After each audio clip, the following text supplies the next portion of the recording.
Magandang araw po sa inyong lahat, lalo na sa ating mga pinuno, kawal, kawani, at pamilya ng Hukbong Katihan ng Pilipinas. Ako po si Father Leon, isang paring katoliko ng Military Ordinariate of the Philippines at ang Post-Catholic Chaplain ng Headquarters and Headquarters Support Group ng Philippine Army. At ito po ang salita ng Diyos, ang ating gabay. Ngayon po ay Wednesday, October 15, 2025, ng ika-28 linggo sa karaniwang panahon.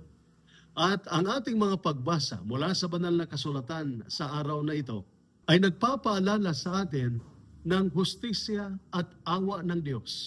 Ang unang pagbasa mula sa sulat ni San Pablo sa mga taga-Roma, chapter 2, verses 1 to 11, ay nagpapahayag sa atin ng hustisya ng Diyos. Sabi ni San Pablo, walang makakatakas sa paghatol ng Diyos. Madali tayong humusga sa iba. Pero nakakalimot tayo na tayo rin ay may pagkukulang. Ipinaalala ni San Pablo na ang Diyos ay patas. Gagantimpalaan niya ang bawat isa ayon sa kanilang gawa. Walang ranggo, walang yaman, walang kapangyarihan ang makapagtatago sa harap ng kanyang hustisya. Para sa ating mga sundalo, ito ay paalala na ang disiplina at katapatan ay hindi lang sa mata ng tao, kundi sa mata ng Diyos. Ang tunay na dangal ay nasa paglilingkod ng may integridad, kahit walang nakakakita. Para sa membro ng pamilya, ito ay paalala na ang Diyos ay nakikita ang lahat ng sakripisyo, pagdadasal at pagmamahalan na ginagawa ninyo sa katahimikan ng tahanan. Sa ating ebanghelyo naman, mula sa ebanghelyo ni San Lucas, chapter 11, verses 42 to 46, napakinggan natin ang babalan ni Jesus. Sa ebanghelyo, pinuna ni Jesus ang mga eskriba at pariseo. Sila ay masigasig sa maliit na bagay, ngunit nakalimot sa mas mahalaga, katarungan at pagmamahal sa Diyos. Sila rin ay nagpapabuhat ng mabigat na obligasyon para sa iba, ngunit sila mismo ay hindi tumutulong. Ito ay babala para sa atin.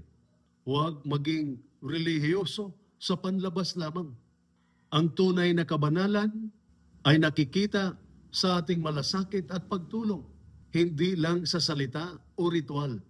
Para sa ating mga sundalo, ito ay paalala sa atin na huwag lang sundin ang utos dahil ito ay utos. Sundin ito ng may pagmamahal at malasakit sa kapwa. Ang tapang ay dapat may kasamang katarungan at malasakit. Para sa miyembro ng pamilya, ito'y nagsasabi sa atin na huwag lang magbigay ng material na suporta. Ibigay din ang oras, pangunawa at pagmamahal.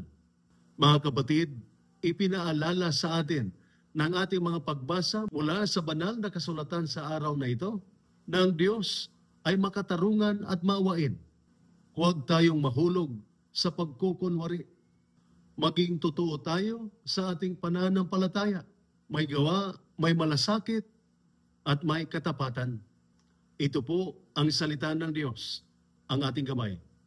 Manalangin tayo, Amang makatarungan at maawain. Pagpalain mo ang aming mga sundalo ng katapatan sa tungkulin, tapang sa laban at malasakit sa kapwa. Ilingid mo ang kanilang mga pamilya sa kapayapaan, pagkakaisa at lakas ng loob sa bawat pagsubok.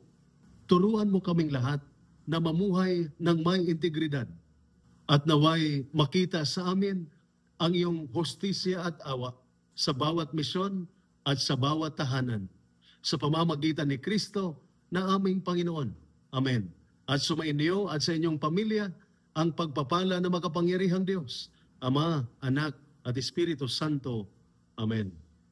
San Miguel Arcangel, ipagtanggol mo kami. Amen.